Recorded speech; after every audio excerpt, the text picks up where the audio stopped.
Welcome you all. Today we are going to see the demonstration of the circular paper chromatography for the separation of the amino acid mixture.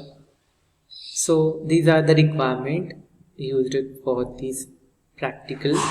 That is, the important thing is the circular filter paper, then capillary thread, then sample of amino acid and the developing chamber, different type of samples, lean hydrogen as a developing reagent. So for the circular paper chromatography, important thing we use the as a chamber, that is a petri dish. So we'll see how to use. So first of all, take a circular paper.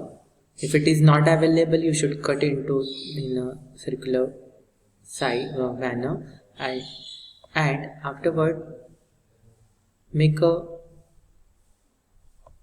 pinhole at the center,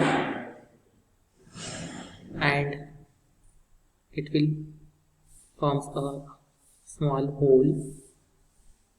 You can use the capillary. Afterward, you should draw the circle, circle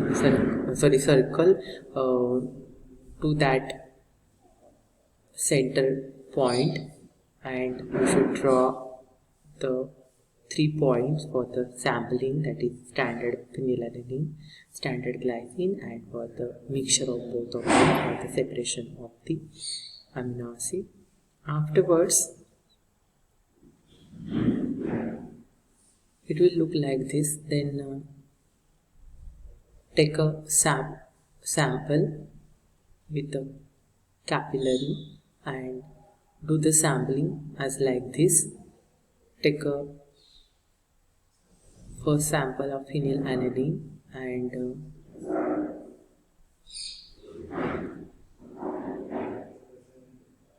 do the sampling. So you should use at least 2 drops, not more than 2. It will give the dark color or separation. Then do the sampling of all these samples for phenylalanine, glycine and mixture. Then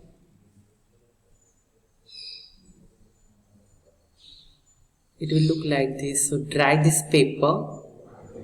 Afterward drying, take a cotton and make a wick of that cotton as like this, and insert that wick on that pinhole from the back side as like this. Afterwards, put that wick and paper into the chamber containing this mobile phase.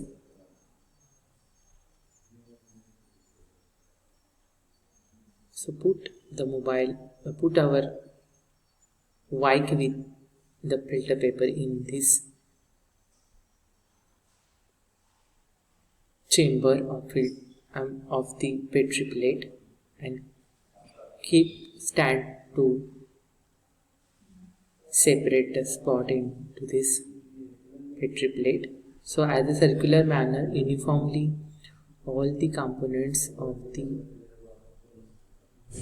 amino acids get separated by this mobile phase through the capillary action of the mobile phase. So it look like this. All the mobile phase get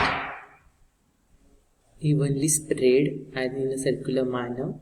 So this is of Mortman filter paper. 42 size we use for the separation of the amino acid. After some time, it will evenly spread all these, yes, as like this, spread all these mobile phase, and our component of the mixture gets separated out, as well as the standard phenylalanine glycine also get travel through this mobile phase. So after some time, all these components get separated. After evenly spread in a desired height or desired size, you should take it out, the paper, dry it properly. We were going to draw the circle or the solvent front for calculation of the RF value, and dry this paper. After the drying of the paper, you should spray the mean heightened reagent evenly by using this mean heightened spray reagent spray. Afterward, dry this paper.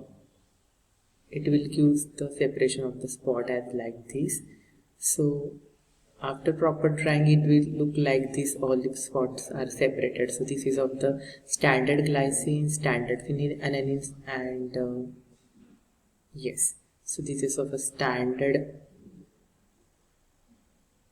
phenylalanine, standard glycine. It is a mixture glycine spot and a separated phenylalanine spot.